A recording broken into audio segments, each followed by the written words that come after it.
Mahkamah Konstitusi tidak dapat menerima permohonan tentang Kementerian Negara di dalamnya termasuk rangkap jabatan. Jadi bagaimana status hukum bagi wamen yang merangkap jabatan menjadi komisaris BUMN? Kompas Bisnis akan tanya ke pakar hukum tata negara Prof. Juanda melalui sambungan daring. Selamat pagi Prof. Juanda. Selamat pagi, Assalamualaikum warahmatullahi wabarakatuh. Waalaikumsalam warahmatullahi wabarakatuh. Prof. Juanda, tadi ada beberapa nama. Jadi wamen yang rangkap jabatan itu statusnya gimana sebetulnya? Apakah melanggar konstitusi kalau kita lihat dari putusan MK yang terakhir? Ya, pertama begini ya, kita dalam negara hukum Indonesia ini kesemuanya kan sudah diatur. Ya, satu pengaturannya adalah diatur dalam konstitusi, misalnya jelas di dalam pasal 1 ayat 3 prinsip negara hukum. Apa artinya prinsip negara hukum? Semua warga negara, pejabat siapapun termasuk orang asing yang ada di wilayah hukum Indonesia harus taat kepada hukum.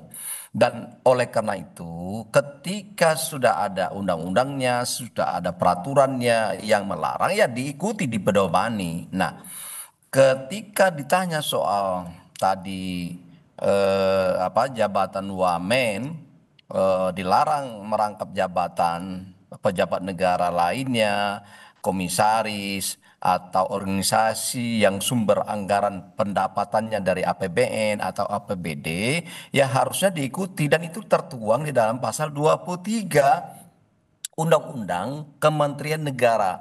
Memang di dalam pasal 23 itu sendiri tidak menyebut wamen ya. Tetapi dengan putusan MK ya nomor 80 tahun 2019, terus dipertegas dengan putusan MK nomor 20 tahun 21 ya 23 Romawi tahun 2025, itu penegasan bahwa wamen itu sama statusnya dengan menteri ya.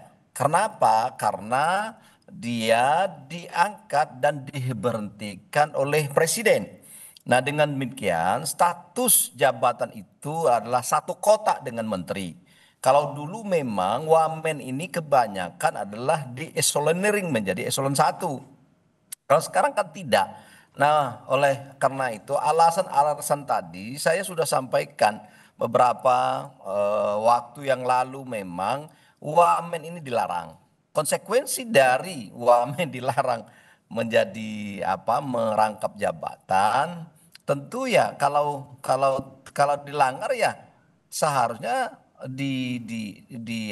dianulir atau direposisi kembali, pilih mau di direksi salah satu BUMN atau terus lanjutkan menjadi wamen. Nah, kalau wamen itu kan memang itu diangkat oleh presiden, hak prerogatif presiden. Oleh karena itu ini pilihan.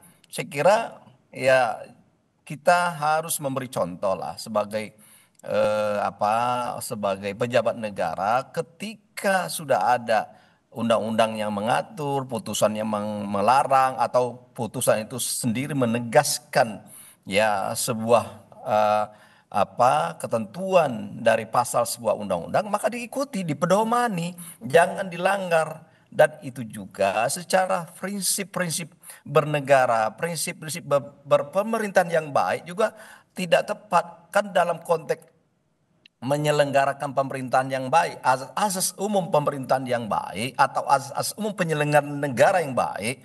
Di situ ada efisiensi. Efisiensi baik itu adalah tenaga, baik itu sumber daya maupun termasuk keuangan. Kalau merangkap berarti kan ada dua sumber daya keuangan yang terserap. Apakah ini efisiensi? Saya kira tidak. Nah, oleh karena itu mari kita memiliki kesadaran berbangsa, bernegara, pro rakyat, benar-benar pro rakyat. Jangan melanggar aturan. Saya kira dengan melanggar aturan itu bukan tidak pro rakyat. Saya kira demikian. Oke, udah ada aturannya dan juga seharusnya ditaati hukum. Kalau saya tangkap ini artinya berarti yang dipertanyakan etikanya ya Prof ya. Nah Prof, dari 56 wamen ada 30 yang jadi komisaris. Gimana cara membatalkan jabatan komisaris yang sudah berlaku ini? Ya, tentu kan begini, siapa yang mengangkat komisaris ini? Ya, tentu siapa yang mengangkat itu satu bisa beberapa jalur. Yang mengangkat itu sadar bahwa ini salah, keliru. dibenarkan, diperbaiki keputusan itu. Jadi diberhentikan, ya, tidak usah malu-malu lah. Demi untuk kepentingan negara dan bangsa ini, berikanlah contoh kepada rakyat Indonesia. Dengan contoh itu sendiri, rakyat akan mengikuti dengan sendirinya pejabat tersebut atau pemerintahan yang ada sekarang terbangun sebuah kewibawaan dalam rangka menjadi teladan.